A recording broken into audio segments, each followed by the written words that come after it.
Au nom du Père, du Fils et du Saint-Esprit. Amen. Que le Seigneur nous donne de demeurer connectés à sa parole.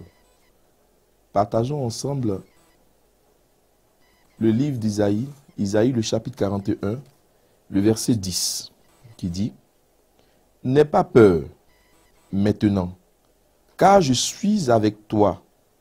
Ne lance pas ces regards inquiets, car ton Dieu, c'est moi. Je viens te rendre courage. J'arrive à ton secours et je te protège. Ma main droite tient sa promesse. » Frères et sœurs, voici une belle parole de réconfort.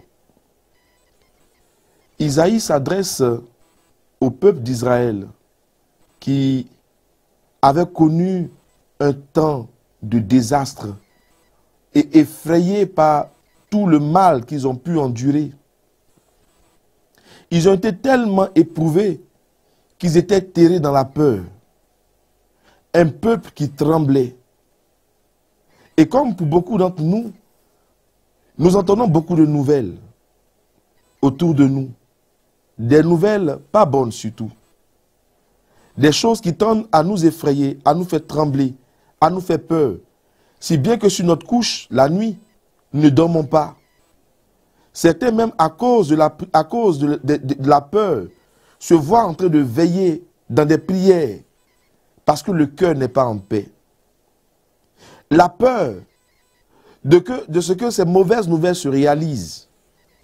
La peur de voir des choses qu'on redoute se réaliser dans nos vies. C'est difficile. Et pourtant, au cœur de ce temps de peur, au cœur de tout ce qui nous terrifie, le Seigneur se lève et parle par la bouche de son prophète et dit « N'aie pas peur maintenant ». Il dit c'est maintenant. Dieu ne dit pas hier. Il dit maintenant. Car à l'instant où nous parlons, le Seigneur prend conscience de la peur qui t'anime et qui te paralyse, t'empêchant de pouvoir aller de l'avant avec lui et entrer dans tes grâces. La peur t'a tétanisé. La peur a fermé les portes autour de toi. La peur a fait fuir la foi en toi. Et le Seigneur qui dans la barque pouvait s'exprimer en disant à ses disciples, « Pourquoi avez-vous si peur ?» Et le Saint Pape Jean-Paul II, en prenant fonction, dans une de ses premières paroles adressées à l'Assemblée, il disait, « N'ayez pas peur. » Frères et sœurs, c'est une réalité spirituelle. Affrontons nos peurs. Et c'est maintenant qu'il nous faut le faire. Le Seigneur dit de ne point avoir peur car il est avec nous. Qu'est-ce qui te fait peur?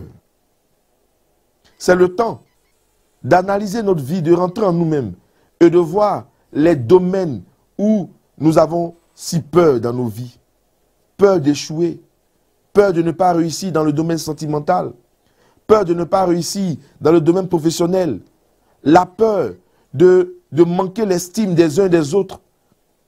Oui, le Seigneur veut faire dissiper cette peur. Il va plus loin.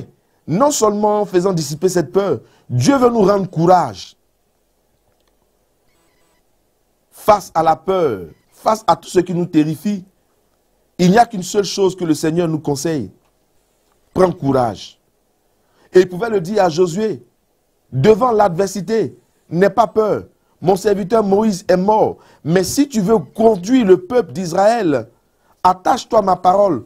Mais Josué, je t'en prie, sois fort et courageux. Mon frère, ma soeur, le chrétien est celui qui est fort mentalement et dans le cœur. Le chrétien est celui qui sait s'attacher à Dieu, mais être fort devant les épreuves et courageux. Nous avons à être audacieux pour affronter nos peurs. Pour relever le défi, nous avons à affronter des géants. David a affronté le géant Goliath, c'est pourquoi il a relevé le défi. Sans défi, sans adversité, sans géant, on ne parlera jamais de notre renommée, de notre victoire. C'est pourquoi, admettons qu'il y ait des choses qui semblent nous terrifier. Admettons qu'il y ait l'adversité et allons de l'avant. Frères et sœurs, Dieu est avec nous et c'est certain que les Goliaths de nos vies qui nous terrorisent tomberont. Et Dieu vient pour nous dire une chose très importante à travers cette parole d'Isaïe. Le Seigneur nous rassure de son secours. Jamais nous ne serons seuls. C'est pourquoi nous n'avons pas à avoir peur d'affronter ce qui nous fait peur. Car Dieu est notre secours. Qui est avec Dieu, celui-là fera énormément des exploits. Oui. Qui peut compter sur Dieu, celui-là réalisera ses projets. Qui peut faire confiance en Dieu, se verra en train de fleurir dans un désert. Car le Seigneur est capable d'accomplir même l'impossible pour nous. Mais il nous faut affronter les choses avec beaucoup de courage. Il nous faut affronter l'adversité, l'épreuve avec beaucoup de courage. Mon frère, ma soeur, je ne sais pas ce qui te fait si peur que tu as peur de voir les mois, les jours s'écrouler. Mais laisse-moi te dire, le Seigneur dit, c'est maintenant. Non seulement il nous apporte le secours, mais le Seigneur s'érige pour nous comme le bouclier, un protecteur. Il n'y a rien de plus rassurant de savoir que nous avons un protecteur, celui qui veille sur nous, celui qui ne sommeille ni ne dort, le gardien d'Israël. Il veille sur chacune de nos vies. Rien de ce qui est en nous ne peut échapper à l'œil vigilant de Dieu. C'est pourquoi, n'aie pas peur de te lancer dans des hauts défis, n'aie pas peur de te projeter dans l'avenir, n'aie pas peur d'affronter l'adversité, car le gardien d'Israël veille au bon, veille sur nous, il veille sur nous. Je voudrais t'inviter, mon frère, ma soeur, à réaliser que notre attachement à Dieu est quelque chose de réel. Et nous devons y croire. Parce que plus nous sommes attachés à Dieu, plus Dieu lui-même se charge maintenant de dissiper la peur de nos cœurs. Nous apportant le courage, il vivifie notre âme pour affronter l'adversité et relever les défis. Et il nous donne de pouvoir bénéficier de son secours. Personne ne pourra tenir devant nous. Oui, le Seigneur nous assure de sa protection. Je veux te dire que tu n'as rien à craindre. Tu n'as pas à promener des regards inquiets. Tu n'as pas à te soucier du lendemain. Tu n'as pas à te soucier de quand, qu'est-ce que tu mangeras, qu'est-ce que tu boiras, de quoi te vêtiras. Mais, rassure-toi simplement que tu es attaché au Seigneur, celui-là qui pourvoit à tout besoin et qui nous rassure dans nos temps de peur, de crainte, qui nous appelle à pouvoir sortir de nos léthargies, de nos peurs, de nos craintes et à aller de l'avant plus haut et atteindre le sommet. Que cette parole nous aide à demeurer confiants en Dieu. Ne relâchons point, n'abandonnons point la marche, n'abandonnons point la route. Continuons notre randonnée avec le Seigneur. Que le Seigneur lui-même guide nos pas, ordonne nos pas. Que dans cette marche avec lui, nous comprenions davantage que nul ne peut vivre en dehors de Dieu. Nul ne peut demeurer en dehors de Dieu. Car tous ceux qui ont quitté l'abri de Dieu, qui sont sortis de la protection de Dieu, de la demeure de Dieu, se sont vus égarés. Et le Seigneur, oui, est prêt à les ramener dans son cœur d'amour.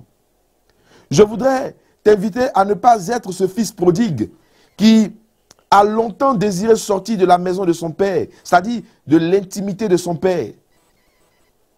Hors de son père, loin de son père, il n'a connu que déchéance. Il n'a connu que amertume. Il n'a connu que pleurs, regrets, culpabilité. Loin de Dieu, c'est ainsi que nous sommes. Loin de Dieu, la peur nous envahit et nous sommes dévorés par ce feu maléfique de peur en nous. Il était dévoré en lui-même de savoir qu'il avait tout perdu. Gloire soit rendue à Dieu. Il s'est rendu compte qu'il pouvait faire marche arrière en revenant à son Père, en lui demandant pardon. Comprenons, frères et sœurs, si nous avons laissé l'ennemi avoir le dessus sur nous et s'aimer la peur dans nos vies, c'est parce que nous avons été vraiment loin de Dieu. Que le Seigneur nous aide à nous rapprocher de lui par la confession, par la repentance, par la pratique régulière des sacrements dans l'église, la messe, l'Eucharistie. C'est important pour nous, pour rester connectés à Dieu et permettre à Dieu de pouvoir dissiper ces ombres de peur. Et que désormais, nous puissions être de vaillants chrétiens qui sont prêts à aller et affronter les défis pour la gloire du Christ, qui n'ayant pas peur, sont prêts à ouvrir des portes là où personne ne pouvait y accéder, à aller parler de lui dans des lieux inaccessibles et parleront du Christ. Et c'est lui qui nous dévancera, c'est lui qui nous apportera notre secours, c'est lui qui déploiera un bouclier sur nos vies en vue de nous apporter la protection dont il faut. Tu vois, tu es dans de bonnes mains. Tu n'as pas à avoir peur. Tu n'as pas à promener des regards inquiets. Tu n'as pas à te soucier. Mais tu es appelé à demeurer dans la joie, dans la paix du Seigneur. C'est ce à quoi le Seigneur voudrait nous appeler. Gardons la joie, gardons la quiétude, la paix intérieure. Car dans une eau trouble, personne ne peut pécher. Tant que l'eau est trouble, on ne verra jamais les poissons. Mais quand notre cœur est paisible, confiant en Dieu, on finit toujours par pêcher de gros poissons. C'est-à-dire, les bénédictions énormes de Dieu finiront par descendre dans nos vies. Je le souhaite pour toi. Je le souhaite pour toi qui es apeuré. Je le souhaite pour toi qui es désespéré. Je le souhaite pour toi qui n'en peut plus. Tu dis, je ne sais à qui m'en remettre. Je ne sais à qui remettre mon sort. Je ne sais où poser la tête. Quand je dors ici, ce sont les soucis qui m'envahissent. Mes enfants, leur avenir, mes projets. Vraiment, je ne sais comment m'en sortir. Et pourtant, le Seigneur te rassure en te disant, regarde les oiseaux du ciel. Ils ne sèment ni ne moissonnent. Et pourtant, le Père Céleste leur donne à manger. Regarde les herbes des champs. Il dit, Salomon, même dans toute sa gloire, n'a pas été mieux vêtu que ces herbes des champs. Mais qui, le matin, oui, déploient leurs pétales, et le soir venu, oui, finissent par mourir. Pour quelque chose de si vil, pour quelque chose de si éphémère, Dieu en prend soin. Combien à plus forte raison ne prendra-t-il pas soin de toi?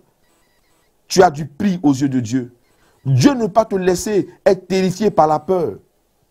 Ce n'est ni les persécutions, ce n'est ni les outrages, ni la famine, ni le manque du travail, oui, qui auront le dessus sur toi.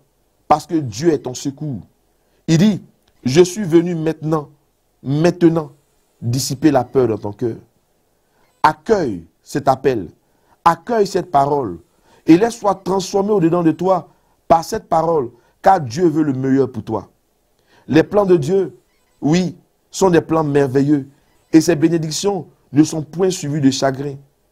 Aujourd'hui, tu pleures, c'est vrai, mais demain, ce seront des larmes de joie qui couleront de tes yeux. Pourquoi? Parce que Dieu t'aura fait du bien, énormément de bien. Tout ce qu'il te demande, n'aie pas peur. Aie confiance en lui, prends courage et laisse Dieu être ton secours. N'aie pas confiance en d'autres dieux. Délaisse ces faux dieux. Mais mets ta confiance en Dieu, laisse-le être ton secours. Et laisse le Seigneur être ton protecteur. Tu as longtemps compté sur des faux protecteurs, les bagues de sécurité, ceintures de sécurité et d'autres choses encore semblables. Mais ta vie a été seulement rien que vie de frustration. Maintenant que le véritable protecteur est là, il te rassure. Désormais, ta vie sera une vie de joie, une vie d'abondance, une vie de succès. Je voudrais que tu te ressasses toutes ces paroles et que tu remédites encore cette parole de Isaïe 41, le verset 10, pour prendre conscience que tu as du prix aux yeux de Dieu. Dieu ne le dit pas à n'importe qui. Il dit cela à son peuple, à celui qu'il aime. Dieu t'aime et je t'aime aussi. Que Dieu te bénisse.